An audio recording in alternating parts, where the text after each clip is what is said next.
Jin dan setan ni boleh menyebabkan seorang manusia itu sakit dengan berbagai cara. Antaranya masuk ke tubuh. Selain daripada itu, jin dan setan itu dekat dengan kita pun boleh memberi kesan menimbulkan berbagai penyakit. Walaupun jin dan setan itu tidak masuk, dekat saja. Malahan dari jauh pun jin dan setan ni macam ada satu kuasa remote control. Yang ini kita tak tahu. Kita di dalam dewan syaitan itu jauh di depan. Dia boleh kawal perasaan kita.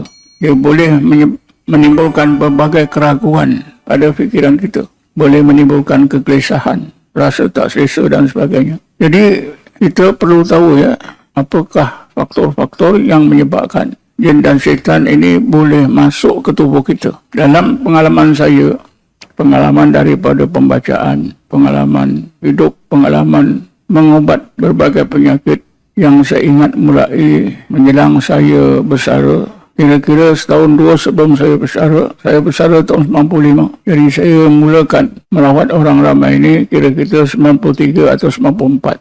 Sudah ada hampir 30 tahun.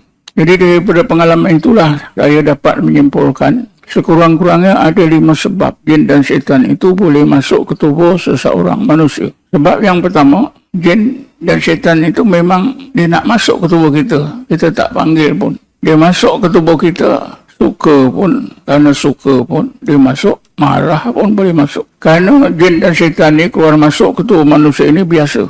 Kalau tuan-tuan baca sejarah awal Nabi Adam, bila tubuh Nabi Adam dijadikan oleh Allah daripada tanah, siap, belum dimasukkan roh, diletakkan di surga. Setengah ahli tafsir menyebutkan syaitan-syaitan yang berada di surga bebas keluar masuk tubuh Adam, seolah-olah tubuh Adam itu jadi tempat mainan. Jadi setelah Nabi Adam dihidupkan, dimasukkan roh, syaitan-syaitan itu, iblis itu memang biasa masih boleh masuk ke tubuh manusia, ke tubuh Adam. Jadi yang pertama ya, jin dan syaitan ni masuk ke tubuh kita tak ada sebab. Memang jin dan syaitan dia suka masuk.